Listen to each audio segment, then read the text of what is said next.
ya kan harta kekayaan dia yang dilaporkan ke LKHPN yang kemarin diumumkan itu sama saja dengan yang sebelum dia presiden saya lihat. Ya kan itu di mana kita mau melihat dia itu sebagai penjahat. Anda berharap setahun itu akan ada radical breakthrough, break ya? Ya, saya udah merumuskan, saya Jumhur dan Rocky Gerung ya, kita sudah berapa kali melakukan pertemuan bahwa itu Oktober kita lihat presidennya melakukan radical break atau tidak gitu. Nah, kita berharap itu terjadi pada saat setahun gitu. Radical break itu dalam pengertian abang apa? Yaitu putus hubungan dengan Jokowi kan begitu? Ya, jadi kan kita kembalikan cita-cita bernegara ini, di mana Presiden Republik Indonesia Prabowo Subianto ya sudah punya pikiran-pikiran ya yang itu sesuai dengan keinginan founding fathers. Contoh ya pasal 33 tadi Undang-Undang 45 bahwa ya kan perekonomian Indonesia disusun berdasarkan azas kekeluargaan usaha bersama. Itu namanya koperasi kan? Ya enggak? Itu ada dalam cita-cita, mimpi dan action dari Presiden Prabowo Subianto menciptakan 80.000 koperasi. Walaupun nanti orang bicara soal proses bottom up-nya, itu oke, nanti kita tidak hanya proses bottom up, tapi proses untuk dimanfaatkan sebagai unit-unit campaign. Iyalah, makanya koperasi itu kan orang bilang kekeluargaan, bottom up tadi kan, ada culture bukan hanya struktur. Tapi dia melakukan itu menurut saya itu sesuai dengan Undang-Undang Dasar 45 pasal 33, iya kan? Dia juga melakukan bagaimana agar orang Indonesia ini jangan gizi buruk terus. 78, 80 IQ-nya gara-gara gizi buruk rata-rata dia mau kasih makan gratis. Iya enggak? Kemudian udah koperasi dia mau buat perumahan untuk buruh rakyat walaupun semua pencapaiannya sekitar 5%, perumahan MBG 5%, koperasi baru sampai legal actionnya aja. Tapi ini sebenarnya menurut saya ya kan ini semua niat baik dia, pikiran baik dia. Ya kan harta kekayaan dia yang dilaporkan ke LKHPN yang kemarin diumumkan itu sama saja dengan yang sebelum dia presiden saya lihat. Ya kan itu di mana kita mau melihat dia itu sebagai sebagai penjahat gitu loh. Itu aja buat saya ini orang baik, kenapa ini kita nggak coba ini gitu loh. Jadi orang baik ketemu orang baik itu gimana caranya gitu loh. Kalau ada yang lapisin orang gorong-gorong ini, kelompok gelap ini melapisin nih antara orang baik dengan orang baik, ya itu bagaimana ditembus gitu loh. Ya, tetapi kan tadi kan abang belum menjawab radical break itu apa? Nah, kembalikan ke cita-cita dia ini sebagai penyaring, alat penyaring, ya kan agar apa? Agar semua kekuatan-kekuatan rakyat ini ya bisa berpartisipasi ya untuk mensukseskan itu. Contoh nih misalkan, untuk menjalankan program makan bergizi gratis itu persoalan paling mudah karena uangnya ada dan ngasih makan gratis. Ya kan? Kalau dia mau extend agar makan gratis ini bisa menyumbangkan 1-2% growth to economics ya, to GDP, itu effort kedua. Misalkan bagaimana supaya uang itu berputar di daerah dan lain-lain. Tapi ini gampang, uang udah ada. Nah, tinggal dia bagaimana bersekutu dengan kekuatan-kekuatan ideologis yang tidak cari proyek. Kalau sekarang kan orang masih cari proyek. Ya kan? Ada yang masih diminta uang, ada yang masih ini buat teman saya yang jadi pelaku ya, jadi pelaku di dalam bisnis ini sebagai rekanan itu mencerita bahwa itu ada yang nanti diminta untuk buat tempat makannya itu harus luxurious bla bla bla apa segala ya dengan standar-standar yang membuat ini lamban. Ya kan, nah kalau dia bersekutu dengan misalkan kelompok-kelompok PGRI, ya kan untuk merealisasikan bupati-bupati Abkhasi atau kelompok-kelompok yang sekarang udah mulai CNU apa segala itu mungkin bisa cepat. Karena Pak Harto dulu ketika menggerakkan Posyandu, ya itu dengan uang yang terbatas saja Posyandu bisa sampai se-Indonesia gitu loh. Jadi sebenarnya ini persoalan yang bagaimana kita membuat Pak Presiden ini bisa masyarakatnya berpartisipasi dengan cita-cita ideal tadi. Itu yang menurut saya radical break itu. Itu kan radical break yang sebenarnya mengandaikan ada partisipasi eksternal kan.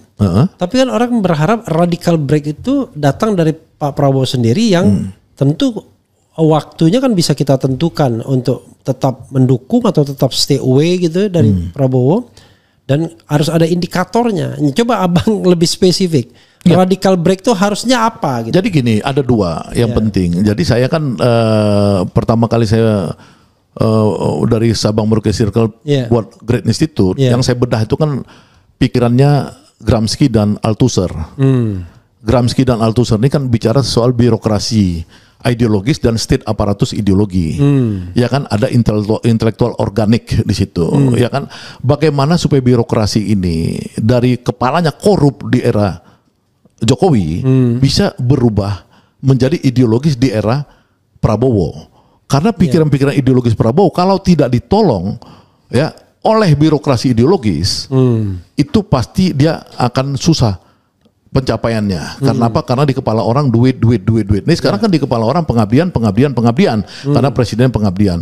Yang kedua, pikiran Althusser misalkan tentang ideological state aparatus itu, bagaimana melibatkan kekuatan society ya untuk menjadi defense, pembela dia di dalam melangsungkan program-program itu. Nah, ini jadi memang harus kerja keras ya agar bagaimana jajarannya presiden ke bawah ini semakin ideologis. Praktisnya gimana? Praktisnya ini harus membersihkan dari mulai kabinet-kabinet yang tidak ideologis itu, ya itu dipinggirin aja gitu loh. Nah, jadi bukan soal pinter. Ya misalkan Pak Presiden lihat orang banyak yang bodoh-bodoh sekolahnya entah dari mana, tiba-tiba bisa jadi menteri ini, menteri itu apa segala. Oke, orang bisa belajar karena bodoh dia bisa belajar. Asal jangan mau jadi dokter, misalkan tiba-tiba sekolahnya nggak jelas mau jadi dokter, misalnya kayak gitu, ya kan? Tapi kalau misalkan orang itu ideologis, mungkin pelan-pelan dia bisa menyesuaikan diri, kapasitasnya bisa bagus. Ini lu tahap 1 untuk radical break ini. Jadi lebih konkret lagi, ya reshuffle kabinet ya, dan reshuffle orang-orang yang nggak beres ya di pemerintahan, di TNI, di polisi dan lain-lain. Itu Prabowo harus cepat mereshuffle itu untuk melihat yang orang-orang yang bisa mengikuti ideologi dia, ya itu dieksekusi. Ya dia sering ngomong, kalian saya pecat, kayak kemarin di ini kan di Klaten. Kalau kalian nggak bisa sesuai dengan cita-cita saya pecat. Nah, lakukan aja Pak. Itu loh yang penting dalam evaluasi setahun ini, ya dia pecat aja sebanyak-banyaknya orang yang secara ideologi tidak cocok dengan dia gitu loh. Oke, karena Anda ngomong pecat memecat, saya mau nantang Anda. Membuat jawaban iya atau tidak. Ya kan? Atau dipecat tidak dipecat, mungkin biar lebih radikal. Jadi saya mau sebutkan nama, Anda tinggal jawab dipecat tidak dipecat. Nah, itu saya belum sampai riset ke nama. Oh, belum sampai karena baru mulai saya risetnya kan karena asumsi saya itu kan Oktober 1 tahun. Jadi tim saya di Great Institute ini ya sedang sampai ini mulai ke nama ini. Nama itu maksudnya menteri ini skornya berapa. Kalau sekarang saya memang baru akan, karena kita kan acuan saya setahun. Jadi Anda belum bisa menyebut siapa yang harus diganti misalnya sekarang? Kalau 1-2 sih yang bisa kayak Budi Ari udah harus dong, karena dia ada masalah itu kan. Budi Sadikin misalkan yang dia Budi Gunadi Sadikin, BGS, yang dia kasusnya ribut terus dengan dokter lah, kedokteran apa segala, sehingga dengan Ikatan Dokter Indonesia misalnya seperti itu, itu udah nyata kan. Yang lain tuh saya lagi lihat kinerjanya nih, mungkin 2 bulan ini baru selesai. Tapi soal masalah integritas misalnya. Ya, misalkan Bahlil misalnya. Ya, makanya kan itu 1,5 tahun jadi doktor, Dito Aritejo terima uang tapi tetap jadi menteri. Nah, ini makanya kan kita melihat bahwa kalau misalkan itu Prabowo ya itu menyuruh kepada yang secara publik bisa dianggap kredibel ya. Misalkan bisa nggak Kejaksaan Agung mengatakan bahwa si Menteri Pemuda ini memang dulu dia ada terlibat misalnya kayak gitu ya kan, itu harusnya dipecat dong. Kan sudah kan yang mengembalikan uang kan pengacaranya waktu itu. Ya kayak gitu seperti dia nggak kredibel dong. Iya, 27 miliar dia kembalikan. Orang-orang seperti itu memang harus disingkirkan. Ya, tapi kenapa dipakai gitu? Ya itu kan karena dia kan dilindungi oleh yang saya sebut tadi kan, kekuatan dari masa lalu itu. Masa lalu ini oligarki ya, bukan hanya Jokowi ya, Jokowi dan oligarki. Nih saya buka ya, Dito Aritejo kembalikan uang. 27 miliar. Ya artinya secara etik dia udah nggak cocok kan di Tapi ada juga dia bantahan ya. Menpora Dito Aryo Tejo bantah kembalikan uang 27 itu miliar. maksud saya. Ini harus ada. Tapi masalahnya ini orang ininya sendiri, lawyernya sendiri ngembalikan. Ya makanya itu saya belum dalami. Artinya Prabowo harus going concerns terhadap isu itu gitu loh. Jadi yang tadi saya sebut etik itu ya dia harus cek ulang semua sebelum melakukan satu tindakan. Jadi itu, tapi buat saya itu kan setahun ya, setahun. Kalau lebih cepat ya tentu lebih bagus dong. Ya kan? Anda berharap setahun itu akan ada radical breakthrough, break ya? Ya, saya udah merumuskan, saya Jumhur dan Rocky Gerung kita sudah berapa kali melakukan pertemuan bahwa itu Oktober. Kita lihat presidennya melakukan radical break atau tidak gitu. Nah, kita berharap itu terjadi pada saat setahun gitu. Saya masih banyak sih, kalau kita nggak akan pernah selesai ngomongin soal Prabowo. Tapi this is the last question terkait Prabowo. Di bawah pemerintahan Prabowo selama 5 tahun ke depan, Anda melihat langit Indonesia gelap gulita atau cerah terang benderang? Saya lihat lebih cerah dari sekarang. Lebih dari yang dari kemarin, lebih cerah. Lebih cerah. Lebih cerah, tapi tidak terang benderang ya. Lebih cerah. Artinya dia akan menjadi orang yang penyambung lidah lah, kalau istilah itu penyambung lidah rakyat. Artinya bridge, jembatan kepada yang Indonesia lebih baik. Emas, bukan Indonesia cemas. Jadi dia ini jembatan kepada Indonesia yang lebih gemilang gitu loh. Jembatan ya. Jembatan bridge ya kan. Ya, bridge. Pertanyaan saya adalah, saya khawatir terus terang Prabowo hanya tertarik pada pembangunan ekonomi. Bahkan dia pernah mengatakan nggak usahlah demokrasi ini, yang penting rakyat kenyang makan. Itu kan cara berpikir komunis kan, cara berpikir orang yang otoriter. Bagi dia rakyat kenyang, padahal Maslow bilang kebutuhan itu nggak hanya basic need aja, sandang, papan, dan kemudian makan, tapi juga eksistensi, dan eksistensi yang paling tinggi adalah ya hal-hal yang sifatnya bisa mengeluarkan pendapat baik secara lisan dan tulisan yang bukan lagi material sifatnya. Tapi kalau kita bicara di bawah pemerintahan Prabowo akan lebih baik, saya barangkali percaya untuk bidang ekonomi ya. Tapi kok saya agak khawatir ya dengan bidang politik demokrasi gitu. Karena kecenderungannya terjadi yang namanya penumpukan kekuasaan dengan Prabowo sebagai aktor utamanya, dan tidak ada lagi division of labor, termasuk juga pembagian kekuasaan, walaupun secara de jure kita masih menganut pemisahan, bahkan pemisahan kekuasaan. Karena tadi sosoknya kemudian makin lama makin hegemonik gitu, makin lama makin menguat, makin lama makin tidak toleran terhadap perbedaan pendapat. Itu kekhawatiran saya. Anda mengkhawatirkan itu juga nggak? Ya kalau saya tidak, ya karena gini, karena tradisinya Prabowo ini kan dari dua sisi. Satu sisi dia militer, dia punya tradisi anti kritik. Ya. Tapi di sisi lain dia menunjukkan bakti dia pada demokrasi, dia bangun partai. Ya kan, dari 2004 sampai 2000 sekarang 2000 ini kan artinya sudah 20 tahun. Bahkan dia ikut konvensi Golkar dulu di tahun sebelumnya itu. Jadi artinya dia satu itu. Yang kedua, dia ini tradisi bapaknya tuh tradisi PSI. Di Indonesia ini semua orang tahu dari dulu. PSI-nya bukan PSI yang kemarin gajah ngamuk itu gajah. Ini bukan. Ini adalah PSI yang Partai Sosialis Indonesia. Yang tokoh-tokohnya itu yang berinteraksi dengan Prabowo ketika bapaknya hidup atau bapaknya masih pejuang tonton itu kan semua orang-orang Demokrat. Semua orang tahu. Orang Demokrat tuh PSI itu. Jadi menurut saya dia punya nuansa itu. Bukan orang Demokrat ya, kita partai. Bukan seorang Demokrat ya. Seorang demokratis. Oke, saya koreksi, seorang demokratis. Nah, bukan Demokrat. Nah, dari sisi itu saya melihat bahwa dia itu memang selalu di antara itu. Makanya saya lihat dia punya dua orang kepercayaan, satu tentara Sapri Samsudin, ya kan, satu lagi Dasko orang sipil. Ya, makanya pada saat kalau Anda mengatakan mereka lah sayapnya Prabowo saat saya lihat itu. Saya lihat untuk yang eksekusi yang berat.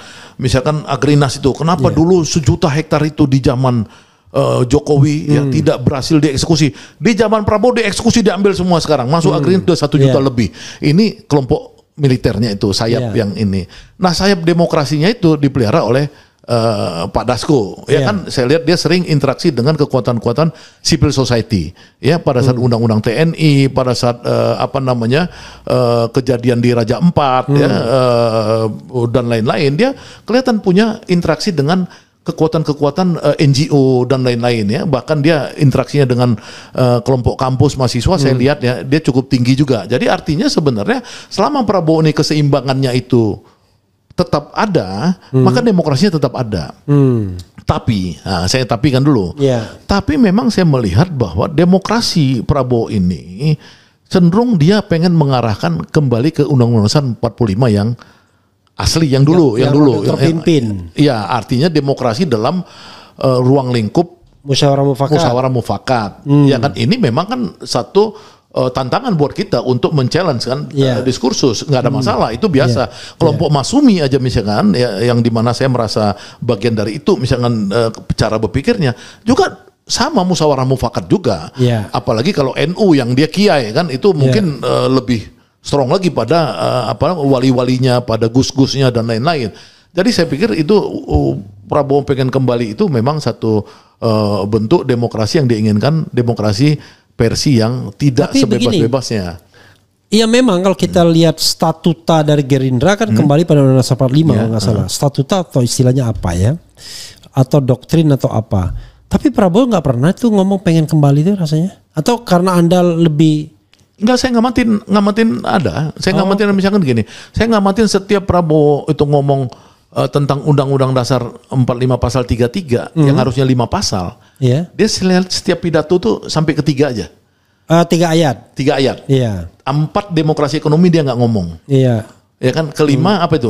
Efisiensi apa-apa itu demokrasi ekonomi, yang kelima apa itu? Itu dia nggak omongin. Jadi 3, misalnya kayak gitu. Jadi saya lihat dia instingtif dia tuh dia selalu pengennya kembali ke Undang-Undang 45 yang asli. Saya ada melihat beberapa kali dia ini, dia menginginkannya kalau bisa kita jangan gontok-gontokan, jangan seperti sekarang demokrasinya terlalu pemilu ini gitu-gitu loh. Saya kalau pemilu dia bilang memang messy, kemudian costly dan tiring. Tiringnya, tiring gila itu, capek.